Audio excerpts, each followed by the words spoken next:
Welcome to Ottawa Product Management and Marketing Association event preview. Prior to each event, we'll throw our guests a few quick questions, thought-provoking and occasionally a little bit provocative, all in the spirit of helping our community to share, learn and grow. It's just a little taste of what's coming up next. We'll roll out the questions over the next few days, so make sure you stay tuned. First up is Pauline Kabitsis.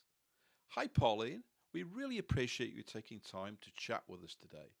Let me start with this first question. You've seen AI features flop at some of the world's biggest tech companies. What's the most common behavioral mistake these teams make?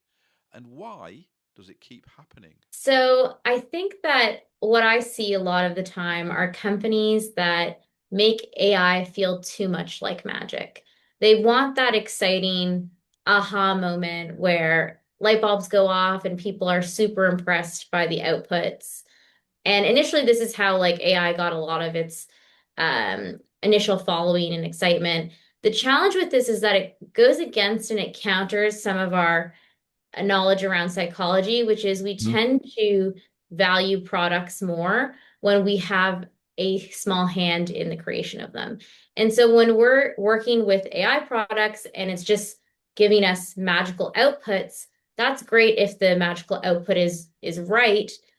But we also have times when that magical output is wrong. And so you're violating expectations of users. And if you're not involving the user in that black box before the output happens, you're actually risking not keeping them around because they didn't like the output. And so one really small thing that you're starting to see more AI companies doing, but still not enough, is to start having even minimal involvement of the user in the creation of the output, Okay. and so that they know a little bit more on what's going on in that black box. I'll just give one example of this, which is like when Betty Crocker first launched their cake mix, they made it magical, right? Like they basically, you didn't have to do anything. Housewives didn't have to do anything. They just had to mix the powder and the milk and boom, you had a cake.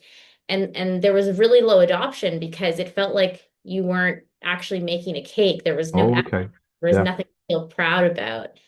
And the same goes for AI. If you're just writing a prompt and seeing a magical outcome, but you feel like you haven't really put a lot of effort into that product or that output, the likelihood of you like really being proud of that, sharing that with others and continuing on to endorse it is probably lower. So you do want to add a little bit of friction, a little bit of effort in making the thing so that people feel more satisfaction with the final output. Even if, and this gives you a little bit more leeway, that even if the output is wrong, people will still be more likely to endorse it because they had a hand in making it.